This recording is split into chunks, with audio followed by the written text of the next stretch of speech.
은행 이자로는 답이 안 납니다. 더 안전하게 돈이 일하는 구조. 은행에 돈을 넣어두면 마음은 편합니다. 통장에 찍힌 숫자는 줄어들지 않고 원금 손실에 대한 걱정도 없습니다. 그래서 많은 사람들이 이렇게 말합니다.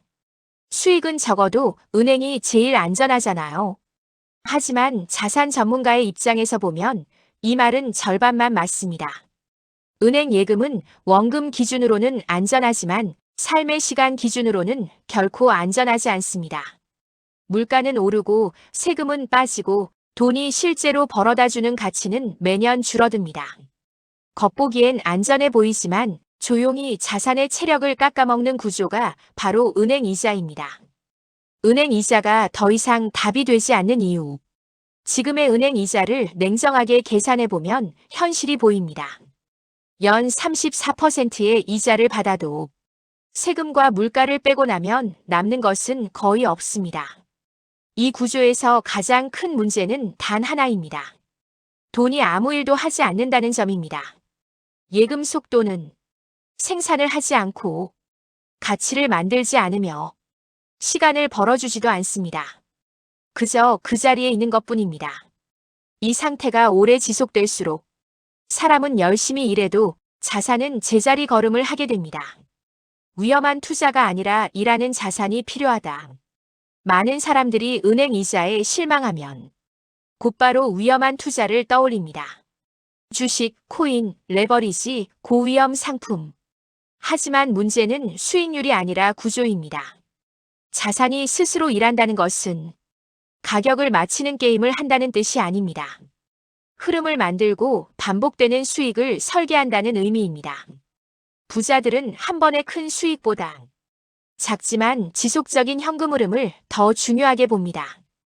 왜냐하면 이 흐름이야말로 가장 안전한 자산이기 때문입니다. 더 안전하게 돈이 일하는 구조의 핵심. 자산이 안전하게 일하려면 다음 세 가지 조건이 필요합니다.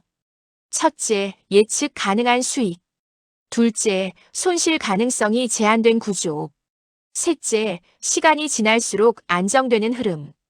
이 조건을 만족하는 자산은 대부분 눈에 띄게 화려하지 않습니다. 그래서 많은 사람들이 지나칩니다. 하지만 자산 전문가들이 꾸준히 쌓는 자산은 항상 이 범주 안에 있습니다. 은행 예금과의 결정적 차이. 은행 예금은 돈을 맡기는 구조입니다. 반면 일하는 자산은 돈을 움직이게 하는 구조입니다. 여기서 말하는 움직임은 위험한 변동성이 아니라 정해진 역할을 수행하는 흐름입니다. 이자는 고정돼 있지만 현금 흐름은 누적됩니다. 이 차이는 시간이 갈수록 눈에 띄게 벌어집니다. 안전함의 기준을 다시 생각해야 한다. 대부분의 사람은 원금 손실이 없으면 안전하다고 생각합니다. 하지만 자산의 진짜 위험은 아무 일도 하지 않는 것입니다. 돈이 일하지 않으면 사람이 더 오래, 더 많이 일해야 합니다. 이것이야말로 가장 큰 리스크입니다. 그래서 자산 전문가들은 은행 이자를 안전하다고 말하지 않습니다.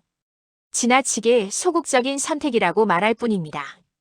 자산이 스스로 일하기 시작하는 순간, 자산이 일하기 시작하면 사람의 태도가 달라집니다. 월급에 대한 의존도가 낮아지고 선택의 폭이 넓어집니다. 지금 당장이 아니라 5년 후를 볼 수 있게 됩니다. 이 변화는 큰 돈이 있어서가 아니라 구조를 바꿨기 때문에 일어납니다. 가장 중요한 질문 하나. 이 글을 읽고 그럼 뭘 해야 하죠? 라는 질문이 떠오를 겁니다. 하지만 그보다 먼저 던져야 할 질문이 있습니다. 내 돈은 지금 정말 안전한가? 은행에 있다는 이유로, 통장에 찍혀 있다는 이유로 안전하다고 믿고 있다면 다시 생각해 볼 필요가 있습니다. 결론. 은행 이자로는 더 이상 인생의 답이 되기 어렵습니다. 그렇다고 무모한 투자를 하라는 말도 아닙니다. 필요한 것은 더 높은 수익률이 아니라 더 나은 구조입니다. 돈이 조용히 하지만 꾸준히 스스로 일하게 만드는 구조. 그것이 지금 시대의 가장 안전한 자산 관리입니다.